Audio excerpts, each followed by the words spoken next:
Halo semuanya, selamat datang di channel baru kita Miltech Insight. Yang dimana di video pertama ini kita bakalan membahas sebuah mesin pesawat terbang. Tepatnya kita akan membawa teman-teman semua untuk menjelajahi lebih detail mengenai sebuah mesin yang ikonik dan penuh karakter, yakni mesin radial.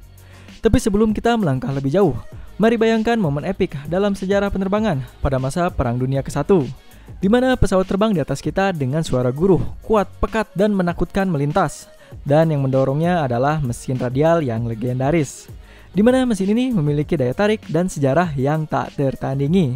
So, dalam beberapa menit ke depan, kita akan bersama-sama memahami cara kerja mesin radial, mengapa mesin-mesin ini dipilih, dan bagaimana eksistensinya bisa mempengaruhi perkembangan dunia penerbangan. Tanpa banyak basa-basi, mari kita mulai menjelajahi mesin radial yang mempesona ini. Mesin radial adalah salah satu mesin pembakaran dalam dengan konfigurasi 4 silinder yang sering kita lihat pada mesin-mesin pesawat tempur pada Perang Dunia ke-1 dan juga Perang Dunia ke-2. Di mana mesin ini memiliki jumlah piston dan juga silinder blok yang tergolong banyak dengan formasi yang mengelilingi bagian bak atau crankcase-nya seperti jari-jari pada roda kendaraan. Karena konfigurasinya yang sangat unik inilah, jika dilihat dari depan, mesin ini terlihat sangat mirip dengan bentuk bintang jika dilihat dengan konfigurasi 5 pistonnya, menjadikan mesin ini memiliki julukan Star Engine, sebuah sebutan yang sangat melambangkan kedikdayaan pada angkatan udara yang jelas bisa kita bayangkan bagaimanakah ekspresi para tentara kala itu saat melihat kendaraan bersenjata yang melintas di angkasa. Mungkin rasanya itu mirip seperti melihat UFO dan bingung harus diapain pas melintas. Dan jelas sebutan ini akan sangat cocok nih dipasangkan di pesawat terbang dan dikasih nama Star Engine. Untuk sejarahnya, mesin ini dibangun pada tahun 1901 oleh engineers bernama Charlie M. Manley yang bekerja pada perusahaan Langley Aerodrome Aircraft, menggunakan konfigurasi mesin 5 silinder, berpendingin cooling dan juga udara, dan dapat menghasilkan 52 horsepower pada 950 rpm yang dipasangkan pada Blériot 9. Dan seiring waktu berjalan, mesin ini juga dikembangkan secara bertahap, mulai dari penggantian sistem cooler menjadi pendingin udara saja, dengan memasangkan kisi-kisi atau sirip pada silinder bloknya, lalu diberikan juga pengurangan bobot mesin menjadi 3 silinder. Sehingga, pada akhirnya mesin ini pun mulai diaplikasikan pada pesawat tempur SPAD S-7 pada Perang Dunia ke-1. Karena dianggap memiliki bobot yang ringan dan juga mampu membawa beban berat, pesawat ini pun dipasangkan sebuah senapan mesin Vickers dengan kaliber 7,7 mm yang dipasangkan di atas sayap pesawat. Senapan mesin ini digunakan untuk menembaki pesawat lawan atau target darat. Kapan-kapan deh kita juga bakalan bahas tentang pesawat yang satu ini beserta dengan senapannya juga. Begitu juga dengan Perang Dunia Kedua, mesin ini juga masih tetap eksis dan diaplikasikan pada pesawat terbang seperti Martin B-26 Marauder, Douglas A-26 Invader, Northrop P-61 Black Widow yang menggunakan konsep mesin radial 2 row dengan 18 silinder. FYI, selain diaplikasikan pada kendaraan udara, mesin ini juga diaplikasikan pada tank-tank berukuran kecil seperti M1 Combat Car, M3 Stuart, M3 Lee, dan LVT-2 Water Buffalo, yang lebih tepatnya menggunakan mesin The Continental R67O dengan konfigurasi 7 silinder radial aero engine keluaran 1931. So, jangan heran kalau kalian melihat mesin ini hadir dengan banyak sekali konfigurasi mesin ya, mulai dari 3, 5, 7, 9, 18, hingga 24. Mengingat pengaplikasiannya juga sangat banyak pada saat Perang Dunia. Oke, kita anggap cukup untuk sejarahnya. Sekarang kita bahas mengenai part-part yang digunakan dan bagaimana mesin ini dapat bekerja. Sekarang kita bahas mengenai part-part yang terdapat pada mesin radial engine. Secara keseluruhan, komponen-komponen utama pada mesin ini hampir sama persis dengan mesin-mesin pembakaran dalam pada umumnya, yakni crankshaft yang memiliki komponen tambahan berupa spider bearing atau bantalan spider yang berfungsi untuk menghubungkan semua connecting rod sekaligus. Lalu yang kedua ada crankcase dengan bentuk yang melingkar. Ketiga, pistons. Dan juga yang keempat, perangkat silinder head beserta katupnya yang menggunakan sistem katup OHV.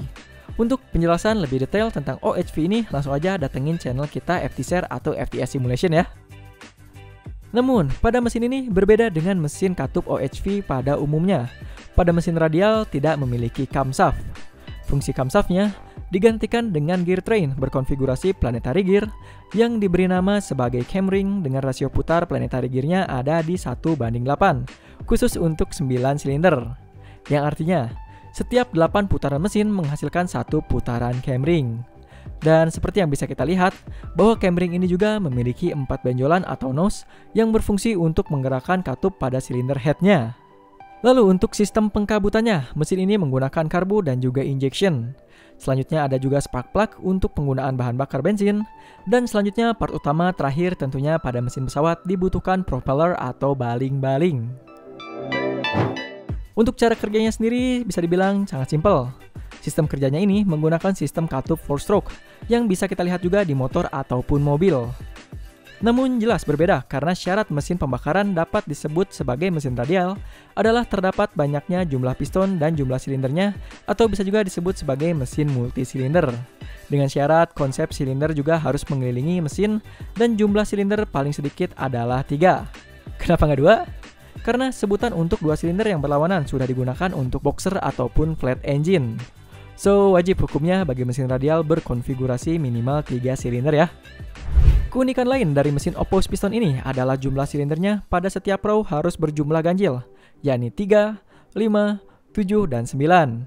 Sedangkan untuk menambahkan jumlah pistonnya agar bisa berjumlah genap, maka diperlukan penambahan row menjadi 14 silinder ataupun bahkan 18 silinder. Nah, di sini mungkin akan timbul pertanyaan. Mengapa setiap row-nya harus memiliki jumlah silinder yang ganjil? Untuk jawabannya, karena hal ini berkaitan dengan firing order. Dengan jumlah piston yang ganjil ini, maka firing ordernya akan terjadi pada setiap piston secara berurutan dengan sendirinya.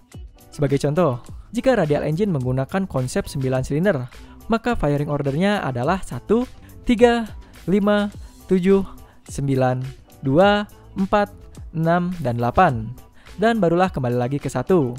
Yang dimana dengan konsep firing order seperti ini akan memberikan power yang baik dengan center of gravity yang baik pada sebuah mesin.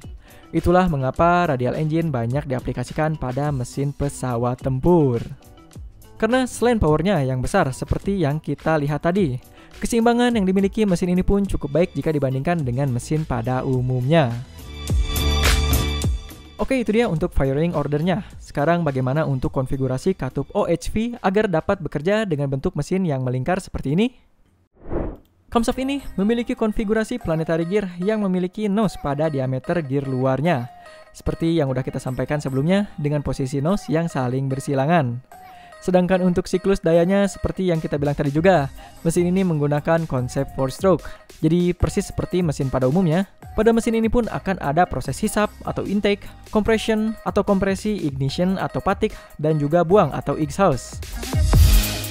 Sekarang pasti kawan-kawan semua banyak yang penasaran bagaimana dengan konsep pelumasannya. Karena secara logika dengan konsep silinder yang mengelilingi crankcase akan membuat salah satu silinder pada bagian bawah bisa terendam oli. Bener nggak?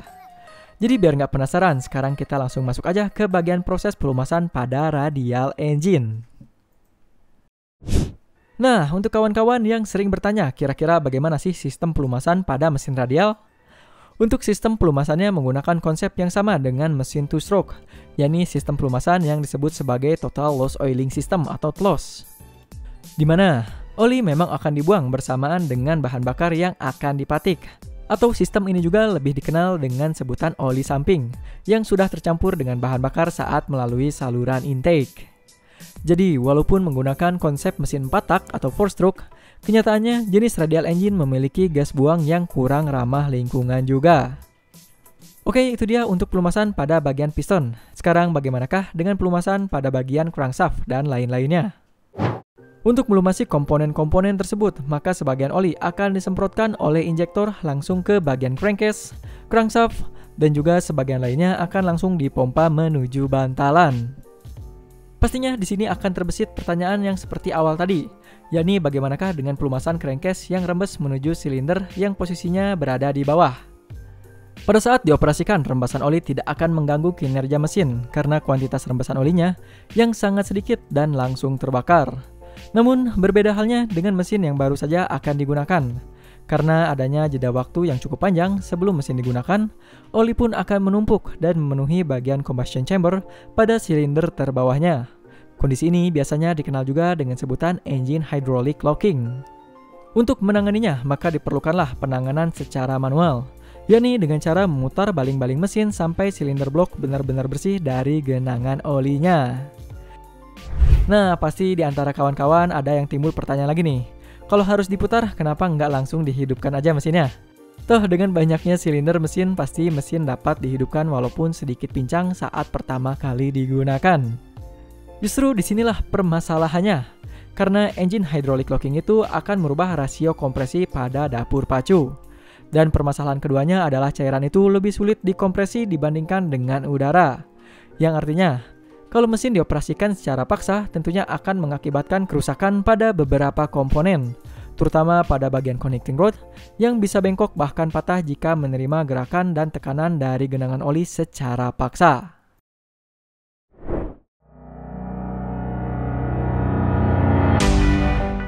Nah, kurang lebih seperti itulah prinsip dasar mekanisme kerja dari radial engine. Sesosok mesin legendaris pada Perang Dunia ke-1 dan ke-2 yang bisa mengguncangkan dunia. Apalagi dengan adanya tambahan senapan ataupun granat menjadikan mesin ini sebagai salah satu objek yang sangat ditakuti pada masanya. Dan kita rasa cukup dulu untuk informasi yang bisa kita share di video kali ini. Seperti biasa, jika ada kritik, saran, ataupun pertanyaan, jangan ragu untuk ramaikan kolom komentar di bawah. Saya Muhammad Karim undur diri dan sampai jumpa lagi.